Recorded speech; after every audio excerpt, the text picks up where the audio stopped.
Welcome. আমরা SLST education বা এডুকেশনের যে কোনো স্তরের জন্য খুব প্রয়োজনীয় একটি বিষয় আলোচনা করছিলাম। আগের দুটো ক্লাস আমরা বলেছি, প্লেলিস্টে দেখে নেবেন আগের ক্লাসটা। পাঠ্যক্রম, আমরা আজকে যে পাঠটা শেষ পাঠ্যক্রমের পাঠ্যক্রম প্রণয়নের নীতি, আমরা পাঠ্যক্রম কি, তার বৈশিষ্ট্য, তার নির্ধারক, এগুলো পরপর আলোচনা করেছি। পাঠ্যক্রম প্রণয়নের নীতি, কিছু প্রিন্সিপাল আছে পাঠ্যক্রম রচনা করার ক্ষেত্রে, সেইগুলো জানবো। তার সাথে পাঠ্যক্রমের কিছু দার্শনিক ভিত্তি আছে, প্রয়োগবাদ, ভাববাদ, মার্ক্সবাদ, প্রকৃতিবাদ, তাদের ভিত্তি, মনোবৈজ্ঞানিক ভিত্তি, সেইগুলো চেষ্টা করবো আজকের ক্লাসটা আমরা আরো একটু ভালো করে আলোচনা করবার বা জানবার জন্য।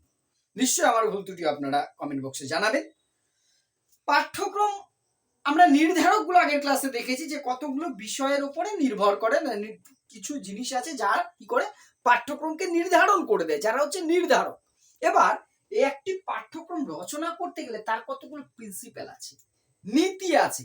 প্রধানত তিনটে নীতি মেনে চলতে। প্রথম হচ্ছে বিষয় নির্বাচনের নীতি। তিনটে বিষয় কি কি বললাম? প্রথম হচ্ছে পাঠ্যক্রম রচনার সময় বিষয় নির্বাচনের নীতি বলে একটি বিষয় আছে, অর্থাৎ যে বিষয়গুলো পাঠ্যক্রমে থাকবে সেই বিষয় নির্বাচন করার ক্ষেত্রে কতগুলো নীতি মেনে চলতে হয়। আর আরেকটা আছে 2 নম্বর হচ্ছে বিন্যাসগত নীতি। পাঠ্যক্রমকে সাজানোর ক্ষেত্রে কতগুলো নীতি মেনে চলতে হয়, সেটাকে বলা হয় বিন্যাসগত নীতি। এবার পাঠ্যক্রমটা তো আমাকে শ্রেণীকক্ষে প্রয়োগ করতে হবে, অ্যাপ্লাই করতে হবে। সে প্রয়োগগত বা প্রয়োগমূলক দিক থেকে কতগুলো নীতি আছে, যাকে আমরা বলছি প্রয়োগের নীতি। এই পাঠ্যক্রম রচনার ক্ষেত্রে তিনটে প্রিন্সিপাল মেনে চলতে হয়। কি কি বলছি? প্রথম হচ্ছে বিষয় নির্বাচন। ভালো করে একটু বুঝে নেব, তাহলে বিষয়গুলো আমাদের একদম মনে গেঁথে যাবে, তারপরে সাব পয়েন্টে আসবো। বিষয় নির্বাচনের নীতি, আমরা পাঠ্যক্রমে যে বিষয়গুলো রাখবো, তাহলে কি কি বিষয় একটা পাঠ্যক্রমে রাখবো? যে যারা এক্সপার্ট পাঠ্যক্রম রচনা করেন, তার কি চাইলেই মনের মতন কতগুলো বিষয় ঢুকিয়ে দেবেন? না, সেই বিষয় নির্বাচন করতে গেলে কতগুলো নীতি মেনে চলতে হয়, তাকেই বলা হয় বিষয় নির্বাচনের নীতি। আমরা পরের দুটোই পরে আসছি, প্রথমটা একটু দেখি। তাহলে তিনটে নীতি প্রথমে বললাম, বিষয় নির্বাচনের নীতি, বিন্যাসগত নীতি আর প্রয়োগের নীতি। বিষয় নির্বাচনের নীতি বলতে বোঝায় যে একটি স্তরের, যে কোনো একটি শিক্ষা স্তরের যখন আমরা পাঠ্যক্রম রচনা করছি, তাতে যে বিষয়গুলো অন্তর্ভুক্ত করতে চাইছি, সেই বিষয়গুলো নির্বাচন করার ক্ষেত্রে কতগুলো নীতি মেনে চলতে হয়। কি কি বিষয় অন্তর্ভুক্ত হবে কোন একটি স্তরে, একটি প্রাথমিক স্তরের পাঠ্যক্রম, মাধ্যমিক, উচ্চশিক্ষা, যে কোনো স্তরের পাঠ্যক্রমে কি কি বিষয় ইনক্লুড হবে, তার নির্বাচন করার জন্য কিছু নীতি মেনে চলতে হয়, তাকেই বলা হয় বিষয় নির্বাচন নীতি। এক্ষেত্রে কতগুলোর এই বিষয় নির্বাচনের কতগুলো নির্দিষ্ট নীতি আছে, আমি সেই নীতিগুলো একটু বোর্ডে লিখে নিই, তাতে আমার কিছুটা সময় বাঁচবে। বিষয় নির্বাচনের কি কি নীতি মেনে চলতে হবে? কোন একটি স্তরে পাঠ্যক্রম রচনা করতে গেলে কোন কোন বিষয় পাঠ্যক্রম কারিকুলামে থাকবে, তা নির্বাচন করতে গেলে কতগুলো নীতি মেনে চলতে হবে। বহু আছে, তার মধ্যে কয়েকটি আমি সিলেক্ট করে বলছি। প্রথম হচ্ছে উদ্দেশ্য কেন্দ্রিক নীতি। পাঠ্যক্রম কি? আমরা ফার্স্ট ক্লাসে বলেছি, পাঠ্যক্রমের যে লক্ষ্য বা উদ্দেশ্য পূরণের পথ বা উপায় হচ্ছে পাঠ্যক্রম। কুরিয়ার, ঘোড়া দৌড়ের পথ, অনেক ডিটেলসে বলা হয়েছে। তাহলে পাঠ্যক্রমে তো এমন বিষয় রাখতে হবে যেগুলো শিক্ষার উদ্দেশ্য পূরণ করতে পারে। আমার উদ্দেশ্য পূরণের উপায়ই হচ্ছে পাঠ্যক্রম। তাহলে পাঠ্যক্রমে বিষয় নির্বাচনের সময় আমাকে কি দেখতে হবে? যে এই উদ্দেশ্যটা যাতে পূরণ করতে পারে, আমি অমুক জায়গায় যেতে চাই, তাহলে সেই বাসটা বা সেই ট্রেনটাতেই উঠবো যা আমাকে ওই জায়গায় বা ওই জায়গার কাছাকাছি নিয়ে যাবে। এটা খুব স্বাভাবিক। আমি দিল্লি যাওয়ার জন্য চেন্নাইয়ের গাড়িতে উঠে পড়বো না, এটা তো একদম নর্মাল বিষয়। তাহলে উদ্দেশ্য কেন্দ্রিক, অর্থাৎ পাঠ্যক্রমের বিষয় নির্বাচনের ক্ষেত্রে কি দেখতে হবে? সেই বিষয়গুলো যাতে শিক্ষার উদ্দেশ্যকে পূরণ করতে পারে, সেটাকে বলছি উদ্দেশ্য কেন্দ্রিকতা নীতি। আমি সংক্ষেপেই বলছি শিশু কেন্দ্রিক নীতি। আমরা জানি আধুনিক শিক্ষা কি? চাইল্ড সেন্ট্রিক, শিশু কেন্দ্রিক। তাহলে পাঠ্যক্রমে এমন বিষয় থাকবে যা শিশুর চাহিদা, শিশুর আগ্রহ, মানে শিক্ষার্থী যে এডুকেটর বা পুপিল আছে, তার চাহিদা, ইচ্ছা, আগ্রহ, সামর্থ্য, এগুলোকে গুরুত্ব দিয়ে তৈরি হবে। শিক্ষক বা অন্য কাউকে মেইন প্রায়োরিটি দেবে না, প্রধান গুরুত্ব কাকে দেবে? শিশুকে, শিক্ষার্থীকে। সেটাই বলা হচ্ছে অভিজ্ঞতার নীতি। অর্থাৎ পাঠ্যক্রমে এমন বিষয় অন্তর্ভুক্ত করতে হবে যে বিষয়গুলোতে শিক্ষার্থীর প্রত্যক্ষ বা পরোক্ষ অভিজ্ঞতা আছে। আমার অভিজ্ঞতার বিষয়, তোমার অভিজ্ঞতার বিষয় যদি তুমি বিষয়বস্তুর মধ্যে পাও, এই যে আমাদের এডুকেশন পড়তে এতটা ভালো লাগে, এই কারণে প্রায় প্রত্যেকটা জিনিসের সাথে বাস্তব অভিজ্ঞতা আমরা কি পাই, মিল পাই। শিক্ষার উদ্দেশ্য থেকে মেন্টাল হাইজিন, যে কোনো জায়গায় কিন্তু আমরা স্ট্যাটিস্টিক্স এর জায়গায়, সাইকোলজি তো আছেই, প্রত্যেকটা মুহূর্ত আমরা কি প্রত্যেকটা বিষয়ের সাথে আমাদের জীবনের সাথে মিল পাই। তাই তো আমাদের এডুকেশন পড়তে এতটা ভালো লাগে, খুব স্বাভাবিক। তাহলে আমার অভিজ্ঞতার সাথে যুক্ত বিষয় যদি পাঠ্যক্রমে থাকে, সেটা আমার কাছে বেশি ইফেক্টিভ হবে, কার্যকরী হবে শিক্ষার্থীদের কাছে। আমার কাছে এখানে আমি শিক্ষার্থীর প্রতিনিধি, মানে আমার প্রত্যেকের ক্ষেত্রে। তাহলে এটাই হচ্ছে অভিজ্ঞতার নীতি, বহুমুখিতার নীতি। পাঠ্যক্রমে যে কোনো একটি বিষয়কে যদি শুধু ফোকাস করে, শুধু জ্ঞান বৃদ্ধি করা বা শুধু দক্ষতা বৃদ্ধি করা, যে কোনো একটি দিক যদি ফোকাস করা হয়, সেটা কখনোই শিক্ষার মূল উদ্দেশ্য পূরণ করতে পারে না। শিক্ষার উদ্দেশ্য কি? শিক্ষার্থীর অল রাউন্ড ডেভেলপমেন্ট করা, সর্বাঙ্গীন বিকাশ, সার্বিক বিকাশ ঘটা, দৈহিক, মানসিক, বাক্যবিক, সামাজিক, নৈতিক, আধ্যাত্মিক, এই যে সমস্ত দিকের ডেভেলপমেন্ট যদি আমার করতে হয়, তাহলে শিক্ষার উদ্দেশ্যটা বহুমুখী হতে হবে, অর্থাৎ বহুমুখিতার নীতি থাকে। একটি দিক ফোকাস করে কখনোই কারিকুলাম তৈরি হবে না। সামাজিকতা নীতি, সামাজিকতার নীতি মানে শিক্ষা একটি সামাজিক প্রক্রিয়া, সোশ্যাল প্রসেস। সে ডিউরির কথায় যদি আমরা ফিরে যাই, তাহলে শিক্ষার পাঠ্যক্রমে এমন বিষয় থাকতে হবে যা শিক্ষার্থীর কি করবে, তার মধ্যে সামাজিক গুণাবলী, তার সোশ্যালাইজেশন প্রক্রিয়াটাকে ত্বরান্বিত করবে, সামাজিক সমাজকে গুরুত্ব দেবে। তাই সামাজিকতার নীতি থাকবে। সৃজনশীলতা, আমরা জানি শিক্ষার একটা অন্যতম উদ্দেশ্য শিক্ষার্থীর ক্রিয়েটিভিটি যেটা আছে সেটা বিকাশ করে। সৃজনশীলতা, নতুন কিছু সৃষ্টি করার দক্ষতা, ক্ষমতা। প্রত্যেকের মধ্যে কিছু না কিছু সৃজনশীল গুণ সুপ্ত অবস্থায় থাকে, কারোর মধ্যে বেশি, কারোর মধ্যে কম। পাঠ্যক্রম কি করবে, শিক্ষার্থী সেই সৃজনশীল গুণগুলো যাতে বিকাশ হতে পারে, আরো বৃদ্ধি পায়, তেমন বিষয় রাখবে। সংরক্ষণের নীতি, আমাদের প্রত্যেকটা সমাজের নিজস্ব কৃষ্টি সংস্কৃতি থাকে। পাঠ্যক্রম কি করবে, যেহেতু আমরা পাঠ্যক্রমের বৈশিষ্ট্যের মধ্যে বলেছিলাম, তাহলে আমাদের যে অতীত ঐতিহ্য রয়েছে তাকে সংরক্ষণ, সঞ্চালন, উন্নয়ন, এগুলো করা তো শিক্ষার কাজ। তাহলে শিক্ষা করবে কিসের মধ্যে দিয়ে? তার পাঠ্যক্রমের মধ্যে দিয়ে। তাহলে পাঠ্যক্রম বিষয় নির্বাচনের ক্ষেত্রে দেখতে হবে আমার সামাজিক কৃষ্টি সংস্কৃতি সংরক্ষিত হচ্ছে কিনা, এটাকেই বলা হচ্ছে সংরক্ষণের নীতি। নৈতিকতা, শিক্ষার অন্যতম একটি উদ্দেশ্যই তো কি, নৈতিক মানুষ হিসেবে গোটা, লার্নিং টু বি। ডেলর কমিশনের যে 4টে 4 পিলার, তার মধ্যে 4th পিলারটাই কি, লার্নিং টু বি, মানুষ হওয়ার শিক্ষা, নৈতিকতা শিক্ষা কিন্তু বলা হয়েছে সেখানে। তাহলে শিক্ষার অন্যতম উদ্দেশ্য শিক্ষার্থীর মোরাল ডেভেলপমেন্ট ঘটনা যাতে ঘটে সেইটা। তাহলে পাঠ্যক্রম বিষয় নির্বাচনে এমন বিষয় রাখতে হবে যা নৈতিকতার বিকাশ ঘটাতে পারে। সক্রিয়তা, আমরা জানি অ্যাক্টিভিটি বেস লার্নিংটা এখন বেশি গুরুত্ব পায়, অর্থাৎ এমন বিষয় পাঠ্যক্রমে রাখতে হবে যা শিক্ষার্থীকে সক্রিয় রাখে। শুধুমাত্র নিষ্ক্রিয় শ্রোতা হয়ে শিক্ষার্থী পড়ে যাবে, শুনে যাবে, সেটা কিন্তু নয়। এটাই হচ্ছে সক্রিয়তার নীতি। তাহলে বিষয় নির্বাচনের নীতির মধ্যে, তাহলে পাঠ্যক্রম প্রণয়নের যে 3টে নীতি বলেছি, বিষয় নির্বাচনের নীতি, বিন্যাসের নীতি, প্রয়োগের নীতি। তাহলে বিষয় নির্বাচনের ক্ষেত্রে এই বিষয়গুলোর উপর জোর দিতে হবে। এবার আমরা দেখবো বিন্যাসগত নীতি আর প্রয়োগের নীতি, সেই দুটো লিখে নিয়ে আমি আলোচনায় আসছি। বিন্যাসগত নীতি সেকেন্ড, থার্ড প্রয়োগের নীতি। বিষয় নির্বাচন করলাম, তাকে বিন্যাস মানে কি, সাজানো। এবার পাঠ্যক্রমটাকে যখন সাজাবো, তার মূল দুটো নীতি আছে। এক হচ্ছে সমন্বয়ের নীতি, যেটা গান্ধীজির অনুবন্ধের সাথে মেলে, আর হচ্ছে ক্রমবিন্যাসের নীতি। সমন্বয় বা অনুবন্ধ কি? সমন্বয় মানে একটির সাথে আরেকটা যাতে মিল থাকে, যেটা গান্ধীজি অনুবন্ধ বলেছে। অনুবন্ধ মানে কি, একটি বিষয়ের সাথে আরেকটা বিষয়ের মিল খুঁজে পাওয়া, অর্থাৎ বিচ্ছিন্ন হবে না। একটা বিষয় পড়তে যে পরের বিষয়ের সাথে লিঙ্ক পায়, অর্থাৎ ইতিহাসের সাথে ভূগোলের একটা লিঙ্ক আপ থাকবে, বিভিন্ন বিষয়ের সাথে অনেক সময় বিচ্ছিন্ন থাকে, সেটা কখনো পাঠ্যক্রমের উপায় হতে পারে না। অর্থাৎ সমন্বয় থাকবে, একটা বিষয় একটা ক্লাসে যা পড়ছি পরের ক্লাসে সাথে লিঙ্ক থাকতে হবে। অর্থাৎ মনে হবে যে আমি আগের এই জানি, যে অবধি জেনেছি, তার যেমন আমরা এই পাঠ্যক্রমের ক্লাসটা করছি, সাপোজ আগের যে ক্লাসটা যেখানে স্টপ করেছি সেখান থেকে আবার শুরু হচ্ছে। কারিকুলামটা এরকম হতে হবে, তার একটা পার্ট শেষ হলে পরের পার্টের সাথে লিঙ্ক থাকতে হবে। এমন না হয় যে আগে যা পড়েছি তার সাথে তো কোনো মিল পাচ্ছি না, সেটা হবে না। এইটাকে বলা হচ্ছে অনুবন্ধ বা সমন্বয়ের নীতি। আর ক্রমবিন্যাস, ক্রম অনুযায়ী তার জটিলতা বলো, কাঠিন্য মান বলো, সবকিছুর একটা ক্রম অনুযায়ী সাজাতে হবে, সেটা হচ্ছে বিন্যাসগত নীতি। আমি সংক্ষেপে বলছিলাম, ক্লাসটা অনেক বড় হয়ে যাবে। প্রয়োগের নীতি, এবার পাঠ্যক্রম বিষয় নির্বাচন করলাম, তাকে সাজালাম, এবার কি করতে হবে, তাকে প্রয়োগ করতে হবে, অ্যাপ্লাই করতে হবে। তো অ্যাপ্লাই করতে যে দুটো বিষয়, নমনীয়তা, কর্মকেন্দ্রিকতা। নমনীয়তা মানে বাঙালি ইংরেজি ভালো বুঝি আমরা, ফ্লেক্সিবল হতে হবে তাকে। অর্থাৎ পাঠ্যক্রম বৈশিষ্ট্য আমি বলেছিলাম, পাঠ্যক্রম পরিবর্তনশীল হবে, নমনীয় হবে। পাঠ্যক্রম কখনো এমন হতে পারে না যে বিষয়টা আছে এটাই ঠিক, এর বাইরে আর কিছু নেই, এর আগে কিছু নেই, পিছু নেই, এরকম হতে পারে না। সময়ের সাথে, প্রয়োজনের সাথে পাঠ্যক্রমের নমনীয় হতে পারে, পরিস্থিতির সাথে সে তাল মিলিয়ে চলবে, তাই পাঠ্যক্রম নমনীয় ভাবে রাখতে হবে। আর কর্মকেন্দ্রিকতা অর্থাৎ এমন ভাবে প্রয়োগ করতে হবে যেটা শিক্ষার্থীকে কি করতে পারে, শিক্ষার্থীকে কর্মের কাজের মধ্যে দিয়ে সেটাকে মানে পরিচালিত হতে পারে। এই হলো পাঠ্যক্রমের নীতি। তিনটে প্রধান বললাম, বিষয় নির্বাচনের নীতি, বিন্যাসগত নীতি, প্রয়োগের নীতি। এবার আমরা আসবো পাঠ্যক্রমের দার্শনিক ভিত্তি। দার্শনিক ভিত্তি আমরা জানি দর্শন একটি পৃথক শাখা, দর্শন তো আমরা পড়বই, শিক্ষা দর্শন আছে, প্রয়োগবাদ, ভাববাদ সব পড়বো।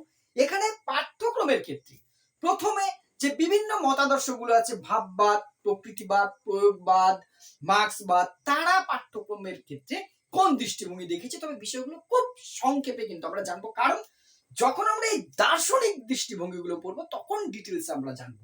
এবার আমরা একটা একটা করে সেই দার্শনিক মতবাদগুলো একটু জেনে নেব। প্রথম আমরা যেটা দেখছি ভাববাদ, আইডিয়ালিজম। এই ভাববাদীরা আমাদের যে শিক্ষার পাঠ্যক্রম বিষয়ে তাদের যে দৃষ্টিভঙ্গি, সংক্ষেপে শুধু জানবো। ভাববাদে মূল কি বলা হয়েছে, যে বিশ্ব ব্রহ্মাণ্ড হচ্ছে সবার উপর, তাই তো, এবং পরম সত্তা একটি রয়েছে, আর তার একটি অংশ কি আমাদের যে আত্মা, প্রত্যেকটা আত্মা জীবাত্মা, আমরা কি পরমাত্মার অংশ, এটি তো ভাববাদের মূল বিষয়। তাহলে তারা যে বিষয় রয়েছে জ্ঞানমূলক, বুদ্ধি কেন্দ্রিক, এই বিষয়গুলো পাঠ্যক্রমে রাখার কথা বলা হয়েছে। মানে ভাববাদীরা বলেছেন পাঠ্যক্রমে থাকবে জ্ঞানমূলক বিষয় থাকবে, বিষয় কেন্দ্রিক থাকবে, তারা কিন্তু কর্মকেন্দ্রিকতার থেকে বিষয় কেন্দ্রিক বিষয়ের উপরে বেশি জোর দিয়েছে না। অনুভূতি কতটা গুরুত্ব দেবে, অনুভূতি নিরপেক্ষ বিভিন্ন বিষয়গুলো কিন্তু রাখতে হবে। এই দিক থেকে যদি আমরা দেখি তাহলে ভাববাদীদের মধ্যে পাঠ্যক্রমে প্রাচীন ভাষা, সাহিত্য, গণিত, ইতিহাস, যুক্তি, দর্শন, এই বিষয়গুলো কিন্তু তারা পাঠ্যক্রমের মধ্যে রাখার কথা বেশি জোর দিয়েছে। অর্থাৎ তারা বিজ্ঞান কেন্দ্রিকতার বদলে অনেক বেশি যেন সেই জ্ঞানমূলক বিষয়কে বেশি গুরুত্ব দিয়েছে। কিন্তু ভাববাদীদের পরেই যে মতবাদটা আসছে, আমি প্রথমে বললাম আমি কিন্তু খুব সংক্ষেপে এই টপিকটা আলোচনা করব। প্রকৃতিবাদ, প্রকৃতিবাদ ন্যাচারালিজম যেটা আছে আমরা জানি। প্রকৃতিবাদে কি বলা হয়, প্রকৃতিবাদে প্রকৃতি হচ্ছে মেন। প্রকৃতিবাদের জনক আমরা যে রুশোর কনসেপ্ট যদি দেখি, সেখানে কি শিশু কেন্দ্রিকতার কথা বলা হয়েছে। তাহলে প্রকৃতিবাদীদের মূল কথা পাঠ্যক্রম কি হবে, প্রকৃতির যেখানে হবে কি শিক্ষক, প্রকৃতিবাদীরা কি বলেছে, শিক্ষককে প্রকৃতি, আর পাঠ্যক্রম কেমন হবে, তাহলে শিশু কেন্দ্রিকতায় ভরা থাকবে, তাই তো, শিশু কেন্দ্রিক শিক্ষার কথা তো প্রকৃতিবাদীরা বলেছেন। তাহলে তাদের মতে পাঠ্যক্রম অবশ্যই হবে শিশু কেন্দ্রিক বিষয়, অর্থাৎ পেসারসি, Vivekananda, Aurobindo, Herbert Spencer, Rousseau, এরা প্রত্যেকে কিন্তু যে প্রকৃতিবাদী, এখানে শিক্ষার যে পাঠ্যক্রমের যে বিষয়টা সেইটাকে শিশু কেন্দ্রিক এবং প্রকৃতিকে গুরুত্ব দেওয়ার কথা বলা হয়েছে, সমাজকে কিন্তু অপেক্ষাকৃত কম গুরুত্ব দেওয়ার কথা এখানে কিন্তু বলা হয়েছে। ভাববাদ প্রকৃতিবাদের পরেই যেটা সবচেয়ে গুরুত্বপূর্ণ সেটা হচ্ছে কি প্র্যাগমাটিজম বা প্রয়োগবাদ। এই প্রয়োগবাদীরা কিন্তু পাঠ্যক্রমকে অন্যভাবে দেখেছে। আমরা জানি প্রয়োগবাদীরা কিন্তু দৃষ্টিভঙ্গি, এক কথায় প্রয়োগবাদকে মনে রাখার সহজ উপায় হচ্ছে কি বাস্তববাদ, যেটা প্র্যাকটিক্যাল, সময়ের সাথে আমাকে পরিবর্তিত হতে হবে। এখানে ওই নির্দিষ্ট কতগুলো নীতি নিয়ে সমাজ বা ব্যক্তি জীবন চলতে পারে না প্রয়োগবাদীরা, তাই বলে প্রয়োজনের সাথে। তারা বলেন যে মানুষের দুটো সত্তা আছে, ব্যক্তির দুটো সত্তা, এক কি মানুষের, এটা দেখো এটা কিন্তু সত্যি বিষয়টা প্র্যাকটিক্যাল, একটা জৈবিক সত্তা আছে আমাদের, আর একটা কি সত্তা আছে, সামাজিক সত্তা আছে না। আমরা একটা প্রত্যেকে বায়োলজিক্যাল ইউনিট, হিউম্যান বডি একটা বিরাট বায়োলজিক্যাল মেশিন, এর চেয়ে বড় যন্ত্র পৃথিবীর কোনো বিজ্ঞানী আবিষ্কার করতে পারেনি। যতই চন্দ্রযান তৈরি হয়ে যাক না কেন, হিউম্যান বডি হচ্ছে সবচেয়ে বড় মেশিন। তো সেই বায়োলজিক্যাল আমার একটা সত্তা আছে। আবার আমি তো সোসাইটিতে থাকি, সামাজিক জীব তো আমি, সমাজে কিন্তু আমার কি আছে, আমার একটা অস্তিত্ব আছে, আমার একটা সামাজিক দিক আছে। আর শিক্ষার উদ্দেশ্য কি, প্রকৃতিবাদীরা বলে শিক্ষার মূল দুটো দিক, একটা হচ্ছে ব্যক্তির বিকাশ আর একটা হচ্ছে সামাজিক বিকাশ, তাই তো। শিক্ষার প্রধান দিক কটি, প্রয়োগবাদীরা বলেন একটা হচ্ছে কি করতে হবে, ব্যক্তির বিকাশ ঘটাতে হবে, এটা ঠিক তাদের মতে। শিক্ষার দুটো দিক, একটা ব্যক্তির বিকাশ আর দুই নম্বর কি করবে শিক্ষা, সামাজিক বিকাশ ঘটাবে। দুটো দিকে ডেভেলপ করতে হবে। তাহলে পাঠ্যক্রমে কি থাকবে, পাঠ্যক্রমে দুটো দিক গুরুত্ব পাবে, ব্যক্তির দুটো সত্তা যাতে গুরুত্ব পায়, তার জৈবিক সত্তাও গুরুত্ব পাবে, সে যে একটা সামাজিক সত্তা, অর্থাৎ ব্যক্তি কেন্দ্রিক হবে, সমাজকে অবহেলা করা যাবে না, ব্যক্তিরও অবহেলা করা যাবে না, সমাজকেও অবহেলা করা যাবে না। এখানে ব্যক্তিকে বেশি গুরুত্ব দেওয়া হচ্ছে, এখানে সমাজকে বেশি ব্যক্তিকে বেশি গুরুত্ব, সমাজকে, এইখানে কিন্তু দুটোকেই গুরুত্ব দেওয়া হয়েছে। অর্থাৎ জৈবিক সত্তাকে গুরুত্ব দিতে হবে, তার সামাজিক সত্তাকে গুরুত্ব দেবে। অর্থাৎ ব্যক্তির বিকাশও ঘটবে, আমার সামাজিক বিকাশও ঘটবে, এমন বিষয়গুলো রাখতে হবে। অর্থাৎ পাঠ্যক্রম তাহলে কি হবে, যেটা বললাম প্রয়োগবাদের মূল বিষয় হচ্ছে পরিবর্তনশীল। সময়ের সাথে সাথে প্রয়োজন ও চাহিদা অনুযায়ী পাঠ্যক্রম কি হবে, পরিবর্তিত হবে। এরপরে যেটা আসছে রিয়েলিজম বা বস্তুবাদ। এই বস্তুবাদ কিন্তু আবার অন্যরকম বিষয়ের কথা কিছুটা বলছে। বস্তুবাদ আমরা জানি কিছুটা প্রকৃতিবাদের মতোই। আরেকটি যে দার্শনিক মতবাদ সেটা হচ্ছে বস্তুবাদ। এখানে বস্তুকে কি মনে হয়, বস্তুর অস্তিত্ব সবসময় মন নিরপেক্ষ, বিষয়ের সাথে মানুষের মনের কোনো সম্পর্ক থাকতে পারে না। এখানে রিয়েলিজমে বাস্তবকে বেশি গুরুত্ব দেওয়া হয়, আমার অনুভূতি আবেগ সেগুলো কিন্তু কম গুরুত্ব পায়। ডিটেলস পরে জানবো।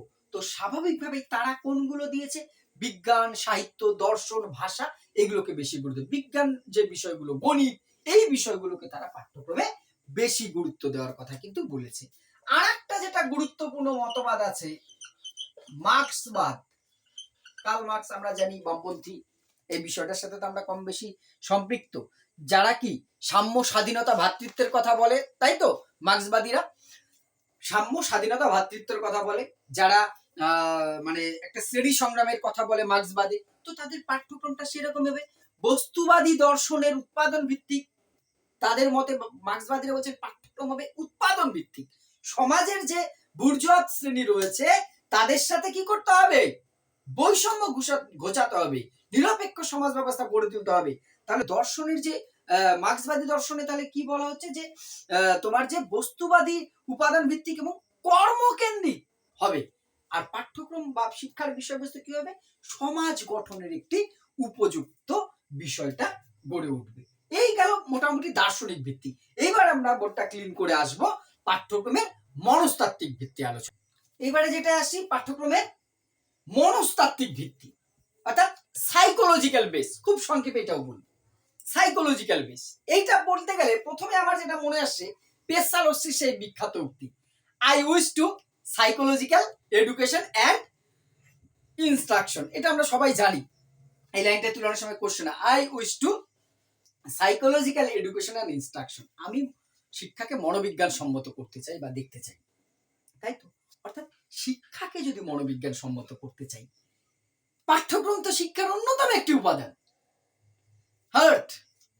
তাহলে সে পাঠ্যক্রমকে আমার মনোযোগ মানে মনোবিজ্ঞান সম্মত করতে হবে। মনোবিজ্ঞান সম্মত করতে গেলে শিক্ষার্থীর কতগুলো বিষয়ের উপর বিশেষ গুরুত্ব কিন্তু আমাকে পাঠ্যক্রমের মধ্যে রাখতে হবে। কোন কোন বিষয়কে রাখতে হবে? প্রথম রাখতে হবে কি, চাহিদা কি। আমরা জানি যে শিক্ষার্থীর চাহিদাকে অবহেলা করে কখনোই পাঠ্যক্রম রচনা হতে পারে না। এটা কিন্তু পাঠ্যক্রমের নির্ধারকের মধ্যে আমরা দেখেছি। অর্থাৎ শিক্ষার্থী, মনোবিদরা বলছেন যে শিক্ষার্থীর জন্য শিক্ষা তার আগ্রহ, রুচি, সামর্থ্যের সাথে সাথে তার চাহিদা কি, কোন বয়সে সে কি চায়, কেমন হতে পারে তার চাহিদা, ডিটেলস নিশ্চয়ই আমাদের বলবার দরকার নেই। সেই অনুযায়ী পাঠ্যক্রমটাকে করতে হবে। তারপরে কি বলা হয়েছে, বলা হয়েছে প্রক্ষোভ, ইমোশন। প্রক্ষোভ মানে কি বুঝি আমরা জানি, যে আমাদের অনুভূতিমূলক আচরণ। প্রক্ষোভ মানে তো শুধুমাত্র আবেগ বলি সাধারণত, ইমোশন বলতে, কিন্তু আমাদের সাইকোলজির ভাষায় শুধু তো আবেগ নয়, হাসি, কান্না, রাগ, দুঃখ, ভালোবাসা, ঘৃণা করা, হিংসা করা, যা কিছু অনুভূতিমূলক আমার আচরণ আছে সবই হচ্ছে আমাদের সাইকোলজির ভাষায়, মনোবিদ্যার ভাষায় প্রক্ষোভ বা ইমোশন। শুধু আবেগে সে মত না, আবেগও একটা শুধুমাত্র প্রক্ষোভ, একটা পার্ট হচ্ছে আবেগ। তো সে প্রক্ষোভ কোন বয়সে শিক্ষার্থীদের, শৈশবে, বাল্যে, কৈশোরে, প্রাপ্তবয়স্ক, বিভিন্ন স্তরে তার যে সাবস্টেজ গুলো আছে, প্রক্ষোভগুলো বিভিন্ন রকম ভাবে ডেভেলপ হতে থাকে। সেই প্রক্ষোভকে গুরুত্ব দিয়ে কিন্তু আমাদের কি করতে হবে, বিষয়বস্তু নির্বাচন করতে হবে। এই সাথে যেটা আসছে, যে বিষয়গুলো দুটো পয়েন্টের সাথে আলোচনা করলাম, এবার কিন্তু সেইটাও আসছে, অর্থাৎ জীবন বিকাশের স্তরকেও কিন্তু আমার গুরুত্ব দিতে হবে। অর্থাৎ ব্যক্তির জীবন বিকাশটা কোন পথে হচ্ছে, কোন সময়, কোন স্তরে রয়েছে, সেই হিউম্যান ডেভেলপমেন্ট স্টেজ আমরা পরে পড়বো সাইকোলজির পার্টে, যে শৈশব, বাল্য, কৈশোর, প্রাপ্তবয়স্ক, প্রত্যেকটা স্তরকে গুরুত্ব দিয়ে কিন্তু কি করতে হবে, আমাদের শিক্ষার পাঠ্যক্রম রচনা করতে হবে। পদ্ধতি, পাঠ্যক্রম রচনার সাথে কিন্তু খুব ওতপ্রোতভাবে জড়িত আছে কিন্তু শিক্ষার পদ্ধতি, মেথড অফ যে টিচিং আছে, কোন মেথডে আমি শিক্ষা দেব, তা কিন্তু পাঠ্যক্রম রচনার সময় অবশ্যই দেখতে হবে। অর্থাৎ যে মেথডটা যেখানে অ্যাপ্লাই করা যাবে সেই অনুযায়ী পাঠ্যক্রম বা পাঠ্যক্রমকে প্রয়োগ করার জন্য সেই অনুযায়ী আমাকে পদ্ধতি আবিষ্কার করতে হবে বা প্রয়োগ করতে হবে। অর্থাৎ এই দুটোকে কিন্তু গুরুত্ব দিতে হবে। আরেকটা হচ্ছে মানসিক সামর্থ্য, অর্থাৎ শিক্ষার্থীর মেন্টাল এবিলিটি কতটা, তার দ্বারা কতটা কিছু করা সম্ভব, সেইটাকে কিন্তু আমার গুরুত্ব দিতে হবে। মেন্টাল এবিলিটি, আমরা মেন্টাল এবিলিটির তত্ত্ব পড়ব, স্পিয়ারম্যান, থাস্টন থেকে শুরু করে সবাই। সে মেন্টাল কোন বয়সে কোন শিক্ষার্থীদের মানসিক সামর্থ্য কেমন, সেইগুলো কিন্তু গুরুত্ব দিয়ে সেখানে কিন্তু দেখার দরকার আছে। নেক্সট হচ্ছে আগ্রহ, শিক্ষার্থীর আগ্রহ, অনুরাগ বা ইন্টারেস্ট যাই বলি না কেন, বিভিন্ন সময় এটা পরিবর্তিত হয়। আগ্রহ বস্তুর প্রতি কোন সময়ে কোন বিষয়ের প্রতি আগ্রহ থাকতে পারে শিক্ষার্থীদের, সেই বিষয়ের উপরে কিন্তু গুরুত্ব দেওয়াটা খুব প্রয়োজন। এই ক্ষেত্রে মনোবিজ্ঞান কতগুলো বিষয়ের কথা বলেছেন, এই কটা জিনিসের উপর গুরুত্ব দিয়েছে। তাহলে পাঠ্যক্রম রচনার সময় মনোবিজ্ঞান বলেছেন কয়েকটা বিষয়ের উপর একটু নজর দিতে হবে। কিভাবে? প্রথম বলেছেন চাহিদা চিহ্নিতকরণ, অর্থাৎ একটা পাঠ্যক্রম রচনার সময় দেখতে হবে সেই স্তরের শিক্ষার্থীদের কোন কোন বিষয়ে চাহিদা আছে, তাদের সেই চাহিদা অনুযায়ী কিন্তু বিষয়বস্তু নির্বাচন করতে হবে। সঠিকভাবে লক্ষ্য নির্ধারণ, অর্থাৎ শিক্ষার্থীদের কোন বিষয়ে আমি মানে অগ্রসর করতে চাই, কি লক্ষ্য নিয়ে আমি শিক্ষা দিচ্ছি, তার উপরে কিন্তু গুরুত্ব দিয়ে তবেই পাঠ্যক্রম রচনা করতে হবে। অভিজ্ঞতা, শিক্ষার্থীদের পূর্ব অভিজ্ঞতা কি আছে, তাদের পূর্ব অভিজ্ঞতার উপরে কিন্তু পাঠ্যক্রমের সাকসেস নির্ভর করে। তাই তাদের পূর্ব অভিজ্ঞতা কিন্তু এক্ষেত্রে খুব গুরুত্ব দেওয়ার কথা কিন্তু বলা হয়েছে। ঠিক আছে, তারপরে বলেছে বিষয় সংগঠন, অর্থাৎ যে বিষয়টা তৈরি করা হবে মনোবিজ্ঞান বলেছেন তার সঠিক বা যথাযথ সংগঠন করার কথাও কিন্তু বলা হয়েছে। নেক্সট হচ্ছে মনোবিজ্ঞান যে কথাটা বলছে মূল্যায়ন, পাঠ্যক্রম মূল্যায়ন আমাদের টপিক আছে, অর্থাৎ যথাযথ মূল্যায়ন তার করা যাবে তো, সেই বিষয়ে গুরুত্ব দেওয়ার কথা বলেছে। আরো অনেকগুলো বিষয় আছে, আমি ডিটেলস আর গেলাম না। মনোবিজ্ঞান এই কয়েকটা বিষয়ের উপরে কিন্তু পাঠ্যক্রম রচনার ক্ষেত্রে বিশেষ গুরুত্ব দেওয়ার কথা বলা হয়েছে। এই মোটামুটি আমাদের পাঠ্যক্রম বিষয়টা ছিল। 3টে ক্লাসে আমরা কিন্তু ভাগ করে পাঠ্যক্রমের ক্লাসটা বললাম, প্লে লিস্টে দেওয়া আছে সবগুলো, আপনারা পেয়ে যাবেন সেখানে। আমার আপনাদের মতামত, আমার ভুল ত্রুটি অবশ্যই কমেন্ট করে জানাবেন। নেক্সট ক্লাস অবশ্যই দ্রুততার সাথে আসবেন। ধন্যবাদ।